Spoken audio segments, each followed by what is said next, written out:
போடு இன்றைக்கி வந்து 6வது ப்ரோமோ வந்துருச்சு. இந்த ப்ரோமோவில் முத்துக்குமரன் வந்து வேறு லெவலில் சொல்கிறாரு. டாஸ்க்கை மீறி நடந்துக்கிட்ட இந்த சௌந்தர்யாவையும் இந்த ஜாக்லின் 2 பேர்த்தையுமே ஜெயிலில் பிடிச்சி போடணும் அப்படின்னு சொல்லி வேறு லெவலில் வந்து சொன்னார். அப்படியே சௌந்தர்யா மூஞ்சியை பார்க்கணும், அப்படியே ரொம்ப பாவம் மாதிரி இப்போ வச்சுக்கிறது. அப்படியே அவ்வளோ கேவலமாக வந்து பார்த்தீங்கன்னா லைவ் வந்து பார்க்கவே முடியல. அவ்வளோ கேவலமாக ஒரு எச்சத்தனமான பிஹேவியர் வந்து பண்ணிகிட்டே இருக்குது இந்த சௌந்தர்யா.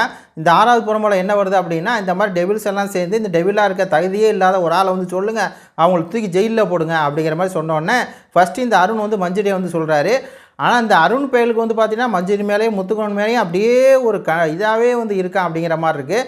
அதுக்கப்புறம் வந்து முத்துக்குமரன் தெளிவாக சொல்லிட்டாரு, இந்த ஜாக்லின் இந்த சௌந்தர்யா இந்த 2 பேர்த்தையும் தூக்கி ஜெயிலில் போடுங்க, இவங்களால தான் பிரச்சனையே வந்து ஆரம்பிக்குது.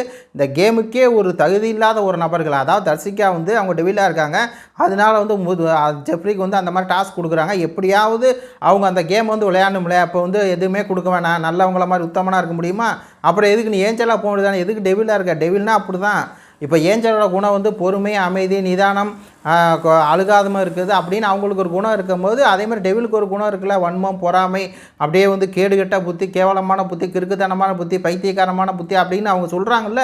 அப்போ அதை வச்சு தானே வந்து விளையாடுறாங்க. அப்படி விளையாடும் போது இதை ஏன் பண்ணுற, அதை ஏன் பண்ணுற, இதில் வந்து இங்கே இப்படி பண்ணலாமா அப்படி பண்ணலாமா அப்படின்னு சொல்லிட்டு அவங்க ஃப்ரெண்டுகளுக்காக என்ன பண்ணுறது, உள்ளே வந்து ஒரு கேவலமான ஒரு வேலையை பார்க்குது ஜாக்லின்னு இந்த சௌந்தர்யாவும். அதனால் இதுங்க தான் ஜெயிலுக்கு அனுப்பணும் அப்படின்னு சொல்லி எல்லாம் முடிவு எடுத்துட்டாங்க.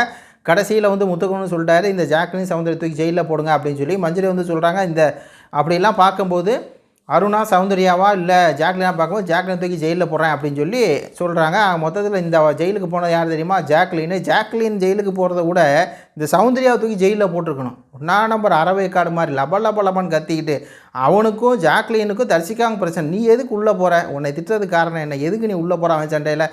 எதுக்கு அடிக்க போகிற?